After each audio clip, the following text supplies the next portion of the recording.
Al que busque Mateo 1:1.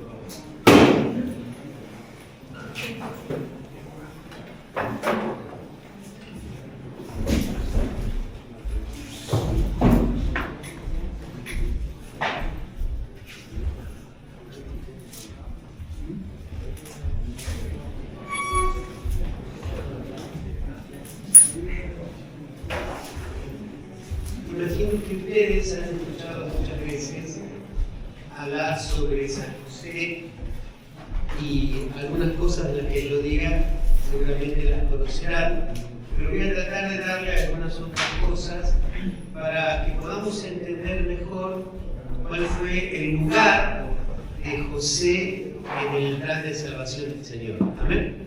Amén.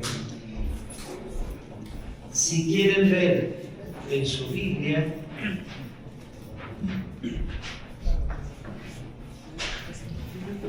Mateo 1:1, cuando recién empieza Mateo y quiere hacer la genealogía, o sea, no quiere decir, explicar de dónde viene Jesús, comienza así: genealogía de Jesucristo, hijo de David, hijo de Abraham.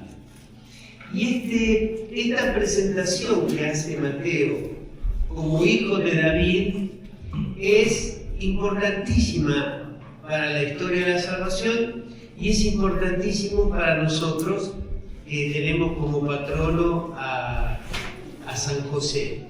¿Qué significa hijo de David?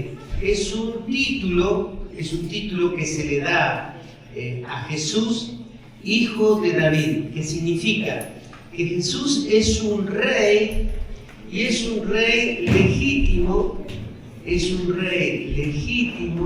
porque Él es heredero del trono de David. Esto es fundamental, porque si decimos que Jesús es el rey, ¿rey de qué? Rey en función a qué, rey con qué mérito, ¿se entiende, no es cierto? Entonces, al decir que Jesús es hijo de David, estamos diciendo que Él es legítimo heredero y que tiene derecho a ese nombre, derecho a ese título.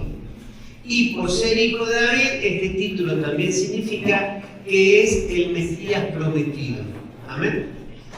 Todos sabemos que Jesús es Dios, la segunda persona de la Trinidad. Sabemos que Él tiene la naturaleza divina, sabemos que es persona divina, aunque tiene la naturaleza humana, pero al decir hijo de David, estamos diciendo que su naturaleza humana es legítima porque viene de David. ¿Se entiende eso, no es cierto? Su título humano, apoyado sobre su naturaleza humana, es legítima porque es hijo de David. Entonces, tiene sentido que Mateo 1:1 comience diciendo genealogía de Jesucristo, hijo de David, hijo de Abraham. En el capítulo 10 de Marcos, el ciego Bartimeo, todos conocemos la escena.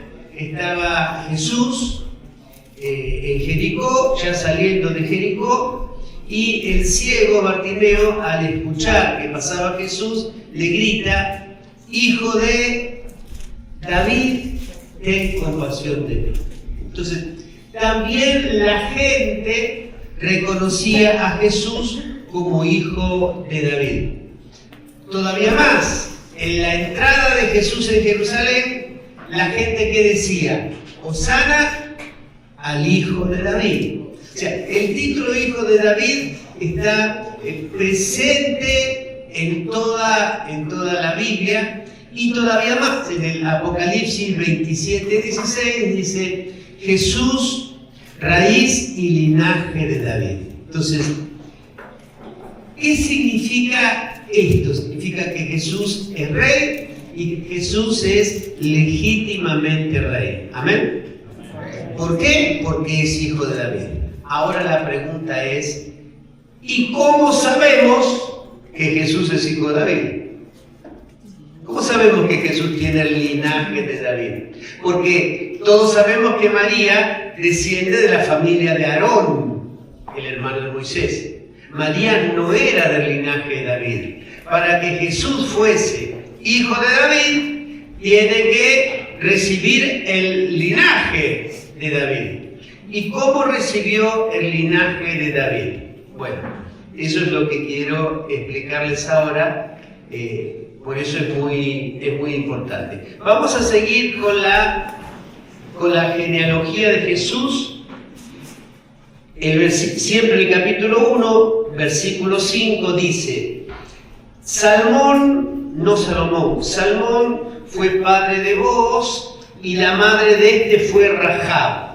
O sea que en el linaje de Jesús hubo una mujer que se llamó Rahab.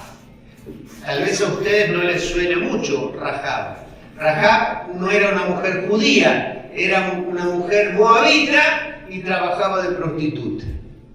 Y fue la que defendió a los espías de Israel.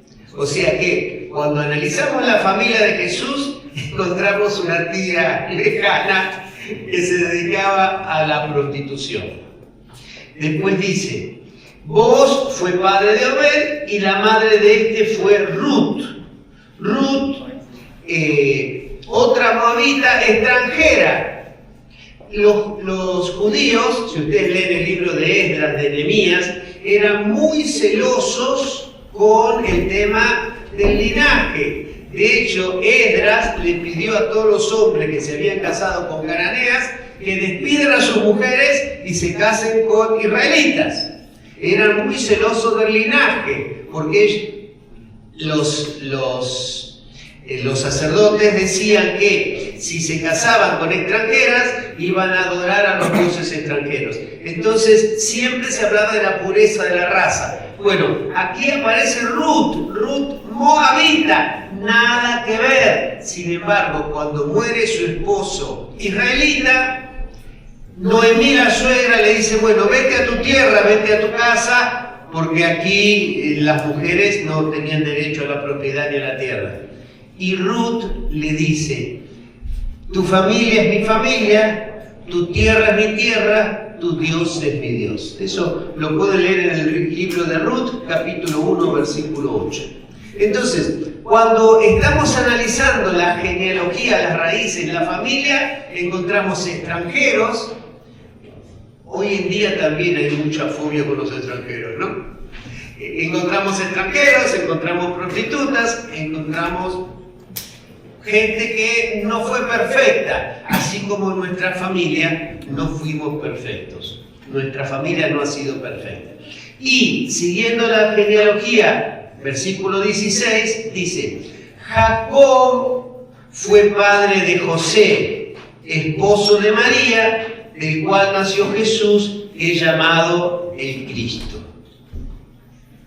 Entonces, Jesús nació de padre adoptivo José, y José era de la familia de David.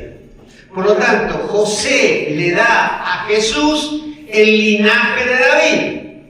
José le da a Jesús el linaje de David a través de Jacob. Entonces, fíjense ustedes, en lugar de José en el plan de salvación, a veces podemos pensar que el lugar de José era cuidar a Jesús casi como un guardaespaldas, ¿no? Un lugar secundario, un lugar... Pues no es un lugar secundario. José le da a Jesús el linaje de David. Amén. Nada menos que eso. Sin el linaje de David, Jesús no podría ser hijo de David. No podría ser legítimamente heredero del trono de David. No podría ser legítimamente rey de Israel. Eso se lo da a José. No sé si alguna vez lo habían leído, si lo sabían esto. Pero bueno, es bueno saberlo. A modo de chisme, puedo decirles que si si miramos en Lucas,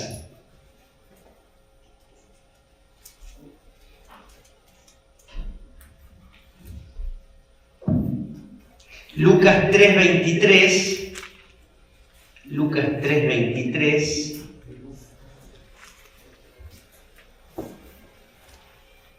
nos va a decir en la genealogía algo un tanto difícil. 3:23 dice: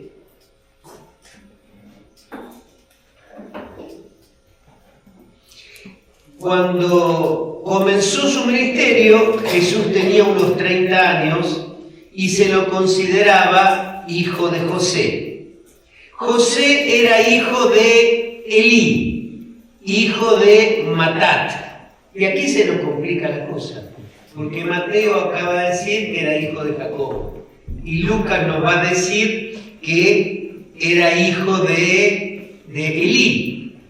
Y aquí uno queda pensando, ¿qué pasó? ¿No? ¿Qué pasó? Bueno, si estudiamos un poquitito el entorno de aquella época, resulta que dice Elí, hijo de Matat.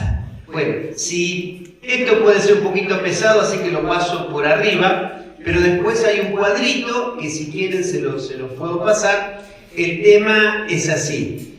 Matán, el padre de Jacob, se casó con esta, no con esta, no, con esta, con H, y tuvieron un hijo que era Jacob.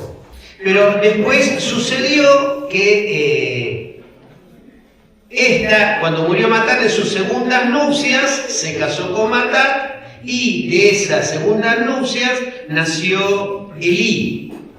Elí, que era también del vientre de esta, o sea, tanto Jacob como Elí eran del vientre de esta, pero distintos papás.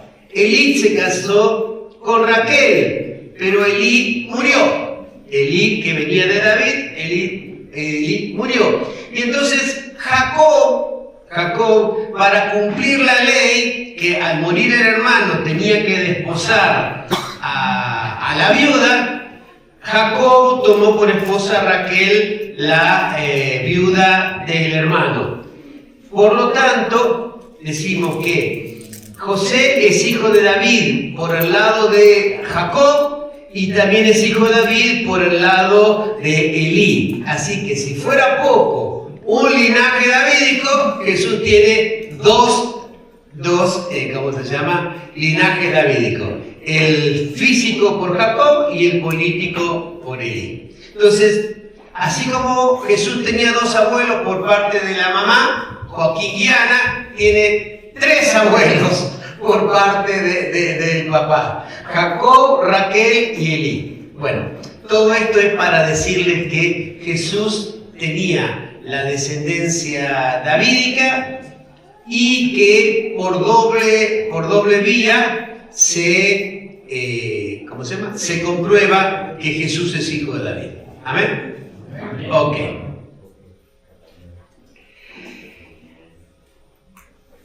Vamos al Evangelio de Lucas.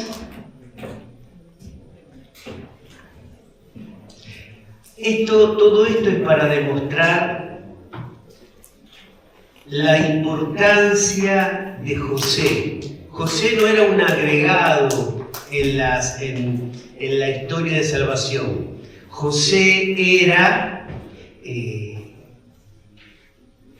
el hombre que Dios eligió para darle a Jesús derecho al trono, para que Jesús sea hijo de David. Y eso es tal vez una de las cosas más importantes de José, porque José hace legítimo el título de Jesús, hijo de David. Ok. Vamos entonces con Lucas capítulo 2, dice así: en aquella época apareció un decreto del emperador Augusto ordenando que se realizara un censo en todo el mundo. Este primer censo tuvo lugar cuando Quirino gobernaba la Siria. Cada uno iba a inscribirse a su ciudad de origen. José y aquí lo dice clarito, que, versículo 4, que pertenecía a la familia de David, salió de Nazaret, ciudad de Galilea, y se dirigió a Belén de Judea, ciudad de David. Fíjense, ahí nos da dos datos perfectamente claros, que José era de la familia de David y que José era de Belén, y Belén era la ciudad de David. O sea, no solo era de la familia, sino era del lugar. Y cuando se hacía el censo, la persona tenía que ir a registrarse. Y José tenía que ir a registrarse ahí a Belén. No necesariamente tendría que haber ido con María. María estaba muy embarazada en ese momento y podía haberse quedado. Sin embargo, María lo acompaña. Los más pudientes tenían un carruaje, los menos pudientes tenían un caballo. José tenía un burrito de una plaza.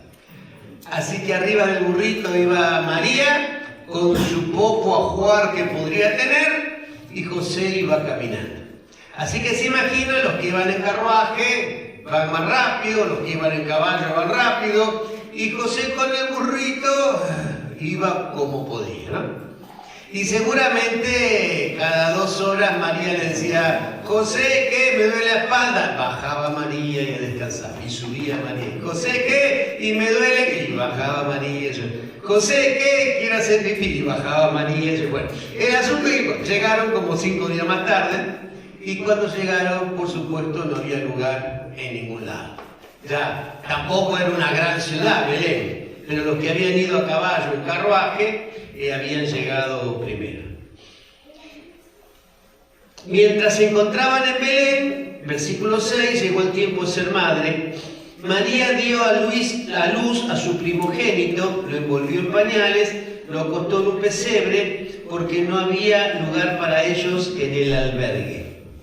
A ver, el lugar de hombre, el lugar de varón, el lugar de proveedor, pero no solamente proveedor, sino proveedor y pastor, ¿no es cierto?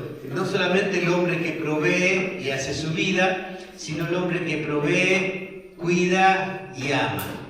Provee, cuida y ama. Imaginamos que en ese viaje a Belén, donde llegaron tarde, habrán salido muy temprano y llegaron muy tarde, el centro de ese viaje no fue el tiempo de José, no fue la agenda de José, no fue el pensamiento de José. El centro de ese viaje fue Jesús. Amén. El tiempo de ese viaje fue Jesús. Y María al servicio de Jesús. Y José al servicio de María, que estaba al servicio de Jesús. Usaron el tiempo que tenían que usar, tardaron el tiempo que tenían que tardar. El tema era que ese viaje fue en función a Jesús. Y primera virtud de José, ya lo dijimos, le da el linaje a Jesús. Segunda virtud de José, vive su vida en función a Jesús. No vive su vida en función a su comodidad, en función a su gusto, sino en función a Jesús. Cuando llegan, claro, estaba todo ocupado y José empieza a preguntar, ¿y dónde pueden nacer mi niño? ¿Y dónde pueden nacer mi niño? Seguramente le habrán dicho, no sabemos. Y de tanto insistir, ¿dónde? Dijeron, bueno, allá hay un refugio, una cueva donde cuando hay tormenta se refugian los animales con los pastores, tal vez ahí. Hoy diríamos ir abajo el puente ahí. Imagino que todos los que somos hombres, los que somos padres, algunos padres biológicos, otros somos padres espirituales, siempre queremos para quienes nos han sido confiados lo mejor, protegerlos, cuidarlos, hacerlos sentir seguros. Imagínense la sensación de José, de no poder proteger, de no poder cuidar, de no tener cómo darle un lugar digno, no solamente para María, que lo merecía, sino para el niño que iba a nacer. José no bajó los brazos, José no se rindió. Aquí la tercera virtud de José. No bajó los brazos, no se rindió, preguntó, averiguó, buscó y consiguió, aunque sea un pesebre. Pero no se rindió, no se deprimió, no se fue a echar unos tragos, no se hizo drogón. José hizo todo lo que tenía que hacer por el niño. No se rindió, no bajó los brazos. Y así fue que encontró el pesebre. Incluso el pesebre que donde dormían los animales estaría sucio de la caca de los animales. Así que habrá ido a buscar una rama y con esa rama habrá barrido todo lo que estaba ahí y habrá buscado una paja y puso una paja y ahí con alguna manta que habrá llevado María en su pequeño ajuar, allí nació el Rey de Reyes. En esa región acampaban unos pastores que vigilaban sus rebaños por turno durante la noche. De pronto se les apareció el ángel del Señor, la gloria del Señor los envolvió con su luz. Ellos sintieron un gran temor, pero el ángel les dijo: no teman, tengo una buena noticia. Hoy en la ciudad de David les ha nacido un Salvador que es el Mesías. Nace Jesús, se ilumina el pesebre, toda la creación se ilumina, toda la creación se alegra, bajan los ángeles del cielo y un ángel va a decirle a unos pastores que estaban ahí: alégrense, les ha nacido un Salvador. ¿Dónde? En la ciudad de Belén, en la ciudad de David. Los pastores no eran gente de dinero, los pastores no eran gente de buena posición. Los pastores serían como unos hispanos. Como unos hispanos el día de hoy, y no me atrevo a decir con green card. Hacían el trabajo que los pudientes no querían hacer, cuidaban los animalitos de día y de noche, era el último de los trabajos, era como lavar los carros, como lavar los baños, era lo último. Bueno, a esos que hacían el último de los trabajos, a esos se les envía un ángel. Y el ángel, cuando los va a ver, les dice: no tengan miedo, les traigo una buena noticia, una alegría para todos. Ha nacido un Salvador. Una alegría para todos. Nosotros en estos tiempos de preocupaciones, en estos tiempos de miedo en muchos aspectos, en estos tiempos de dificultades, hoy el Señor nos sigue diciendo: tengo una alegría para ustedes, tengo una buena noticia, tengo algo que les va a cambiar la vida. El Señor está en medio de nosotros. Amén. Amén. Imagínense todas las preocupaciones de José. Y en medio de todas las preocupaciones el ángel dice: alégrense, tengo una buena noticia. Hoy en medio de todas nuestras preocupaciones el Señor dice: los quiero alegres, tengo para ustedes una buena noticia. Amén. Esto servirá de señal: encontrarán a un niño recién nacido, envuelto en pañales, acostado en un pesebre.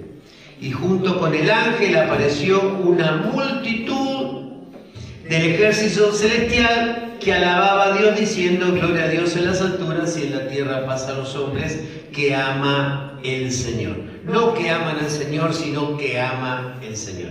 Entonces, toda la creación se alegra, exulta toda la creación porque el Salvador ha nacido.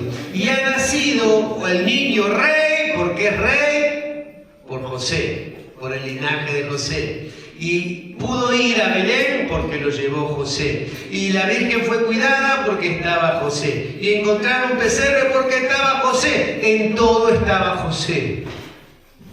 En todo estaba José. Sin embargo, cuando hablamos del niño, muchas veces no hablamos de José, porque José combina esa protección y ese hombre de Dios y hombre del hogar con una humildad tan grande que a veces ni siquiera aparece. Pero que no aparezca no quiere decir que no estaba. Porque cuando el ángel le dice a María que iba a quedar embarazada, iba a tener un hijo, lo primero que dice la Virgen es: no tengo marido. Y con ese no tengo marido no está hablando de la sexualidad, está diciendo no tengo el otro pilar, el otro sostén. Yo no puedo hacer sola esto si no tengo un hombre con letras grandes a mi lado. Si no tengo un hombre con letras grandes a mi lado. El hombre que pega, el hombre que grita, el hombre que golpea, no es un hombre con letras grandes. Es un hombre con letras muy chiquititas y con un corazón muy miserable. El hombre con letras grandes es el hombre que cuida, que protege y que pone a su esposo y a su familia siempre en primer lugar. Toda la creación exulta hasta los ángeles del cielo que se hacen ver. Después que los ángeles volvieron al cielo, los pastores se decían unos a otros: vayamos a Belén, veamos lo que ha sucedido, lo que el Señor nos ha anunciado.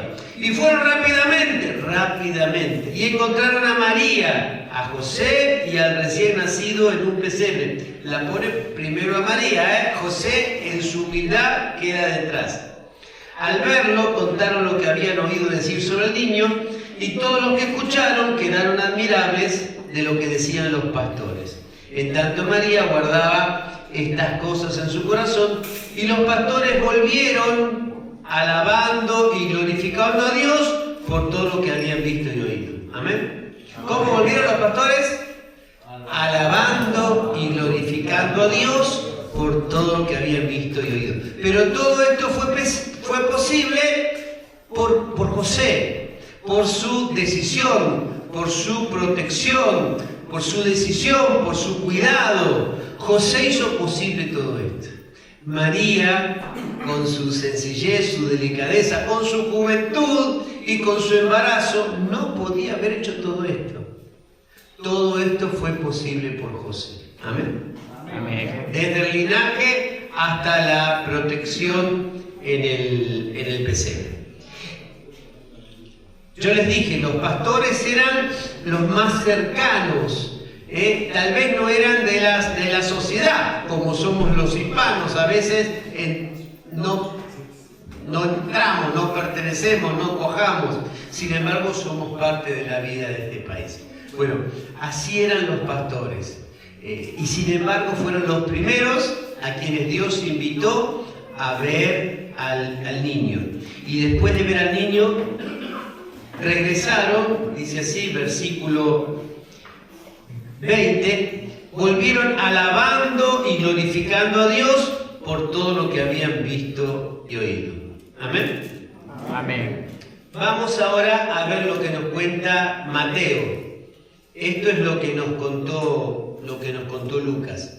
Vamos a ver ahora lo que nos cuenta Mateo en el capítulo 2. ¿Los aburro? No. Mateo capítulo 2. Cuando nació Jesús en Belén de Judea, bajo el reinado de Herodes, se presentaron unos magos de Oriente en Jerusalén. ¿Quién se presentó en Jerusalén? Los magos de Oriente. Bueno, fíjense dónde dice que eran tres y dónde dice que eran reyes. No los van a encontrar. No eran reyes y no eran tres. Apenas dice unos magos.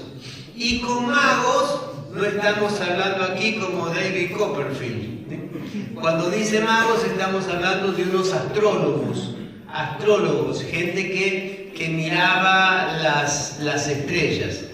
Tal vez esta gente venida de Oriente, los pastores estaban ahí cerca, estos estudiosos estaban en el Oriente y un día vieron una estrella que les llamó la atención, porque no era una de las estrellas comunes, era una estrella que brillaba distinto y que se movía. Y entonces dijeron, esta estrella tiene algo especial, vamos a seguirla.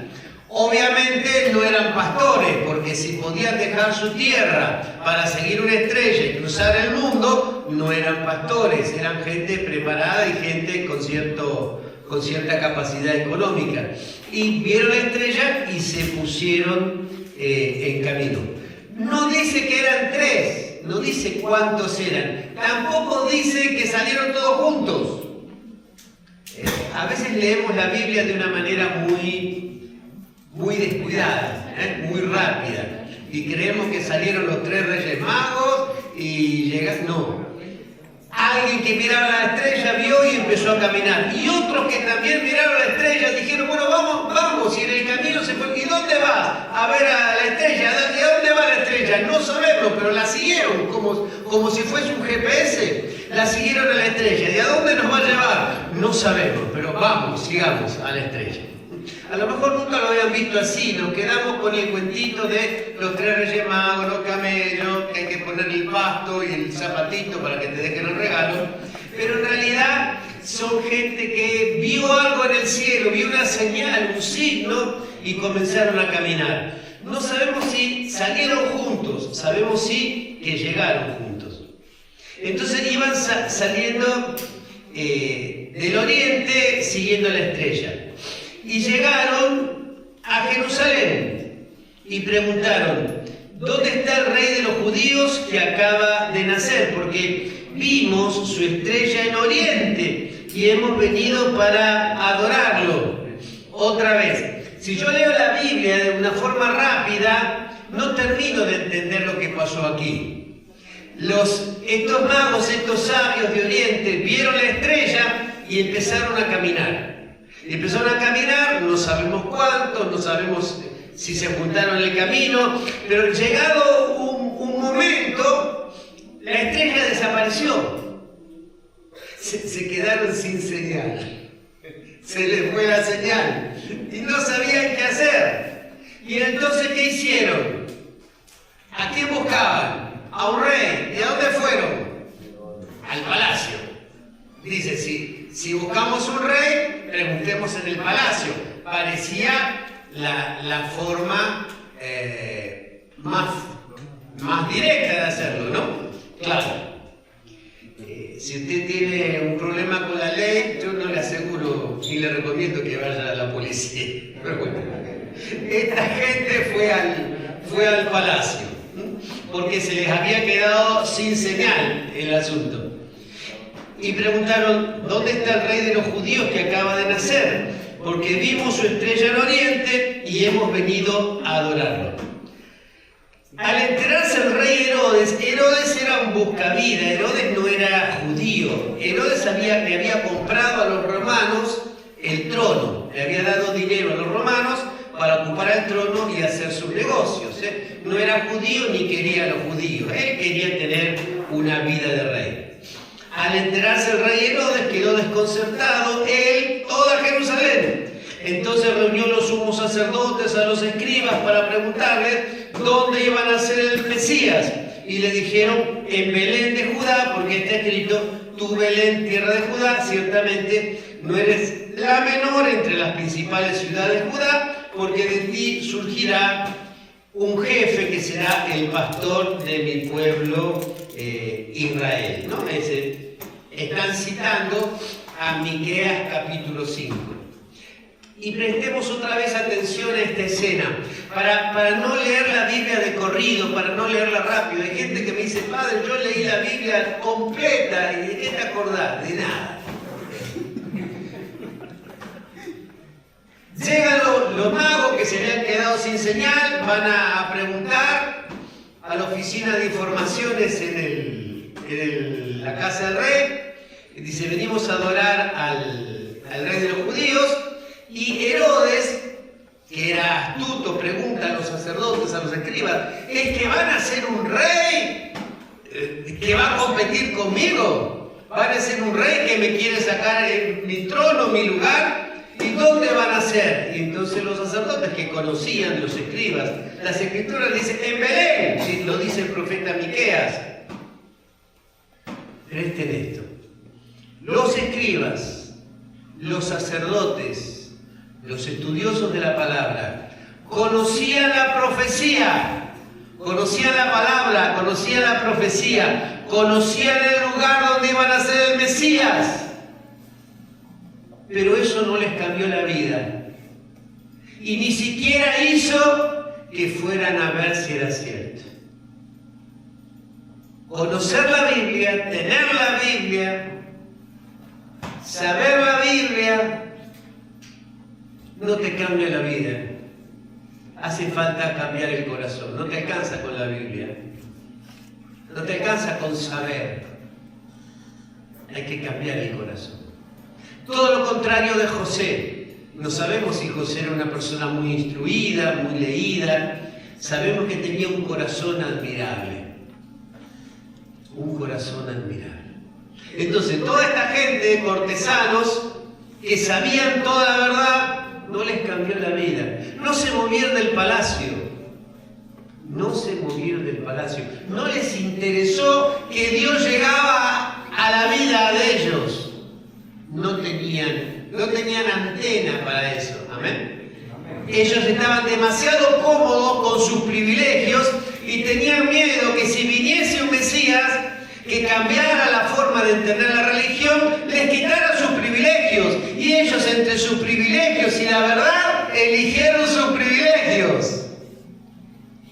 José, entre sus privilegios y el niño, siempre eligió al niño. Constantemente José dejó sus privilegios de lado para poner al niño en primer lugar. Herodes, los cortesanos, los escribas, miraron sus privilegios. Al final no importaba el niño. No importaba el niño para adorarlo, ¿no? A Herodes sí le importaba el niño para matarlo.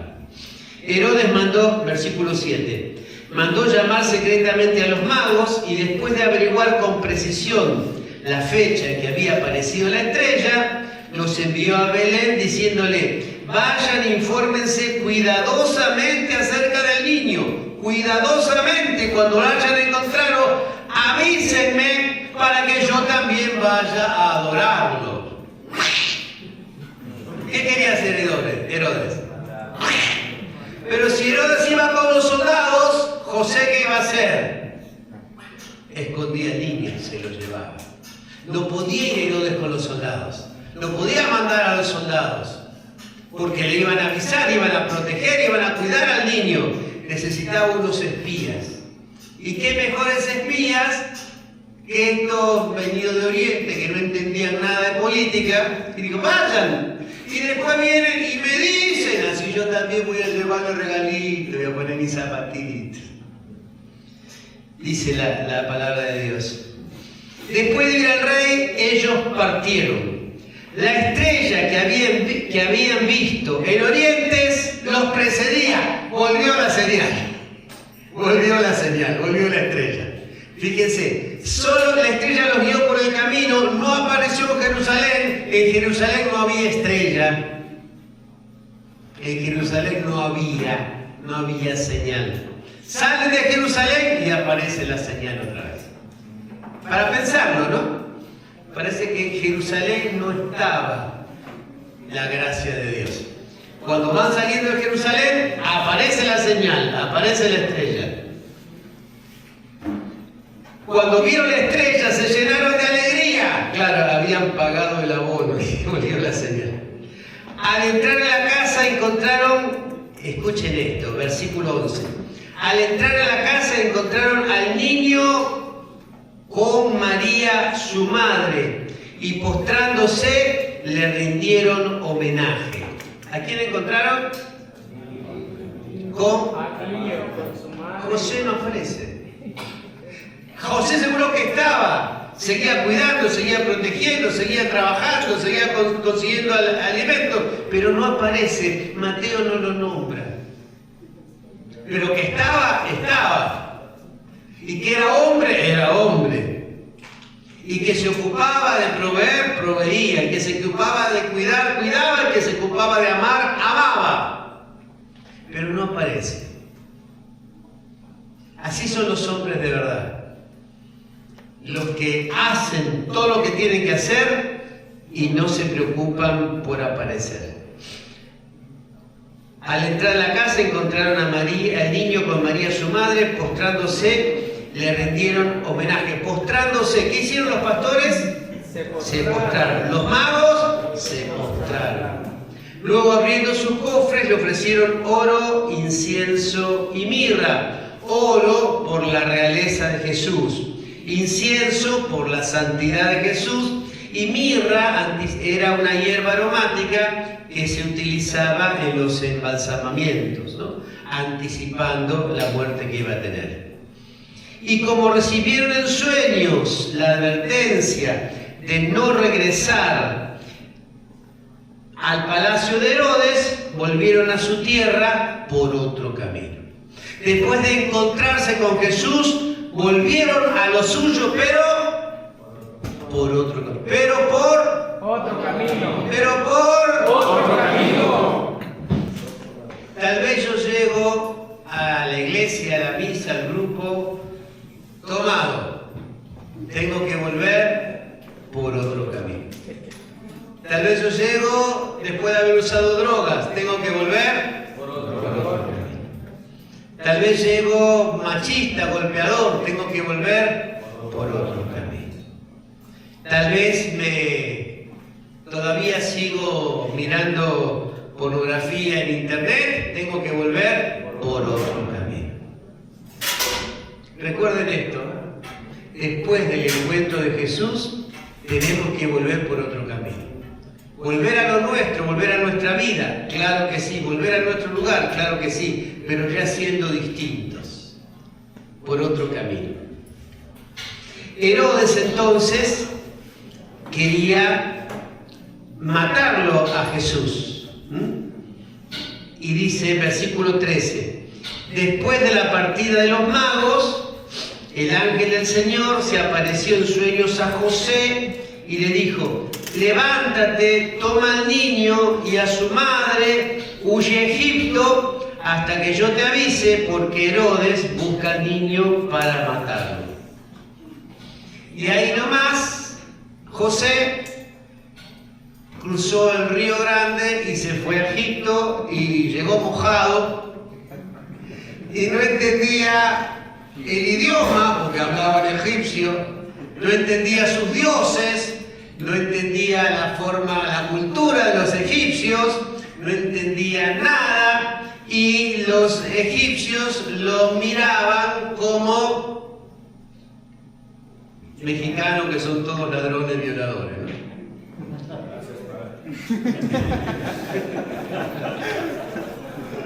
José, sin idioma, no fue en un gran carruaje, fue en el burrito. José era carpintero, las herramientas de carpintero eran herramientas pesadas, el banco de carpintero, o sea, ni siquiera por llevar a María, por llevar al niño, no podía llevar sus herramientas.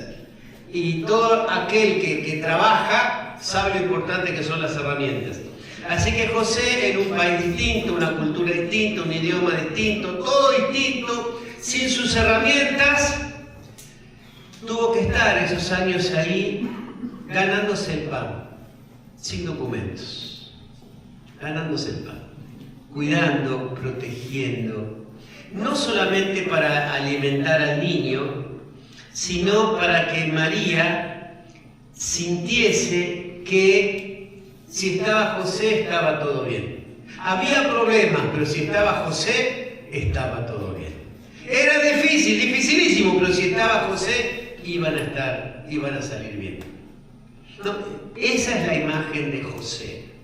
Si está José, de alguna forma vamos a salir. Esa seguridad que daba José, esa certeza de que o algo iba a pensar, o si José no podía resolverlo, Dios le iba a dar un sueño y José iba a saber qué hacer. Amén.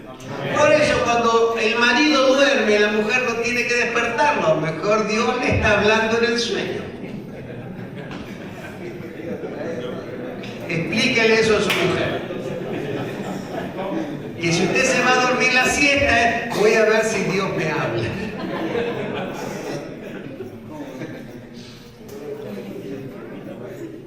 José, el hombre de los sueños, José, el hombre que ponía a Dios en primer lugar. José, el hombre de los sueños, el hombre que ponía a Dios en primer lugar. Cuando José se comprometió con María, el compromiso era en aquella época algo muy especial, algo muy formal. De hecho, si el hombre quería romper el compromiso, tenía que redactar un acta de divorcio. Fíjense, si el hombre quería romper el compromiso, tenía que dar un acta de divorcio. Hasta ese punto era importante el compromiso. Se los consideraba ya casados.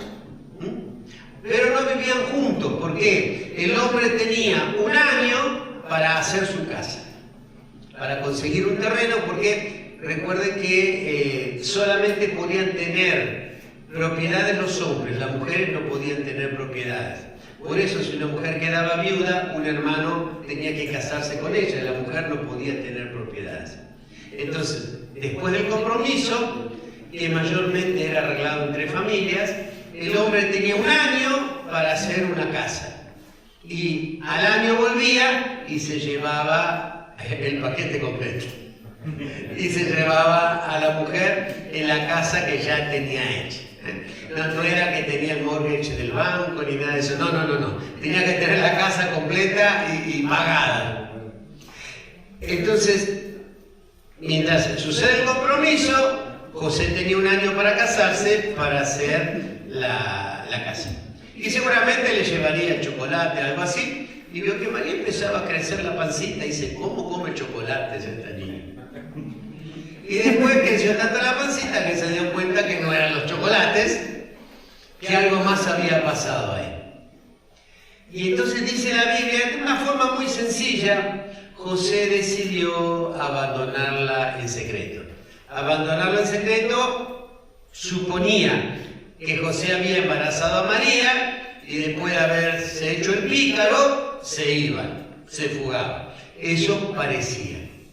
Imaginamos que los amigos y la familia de José todos le llenaban la cabeza, pero mirá, está embarazada, anduvo con otro, bla, bla, bla, bla, bla, bla, y con todo lo que se puede decir.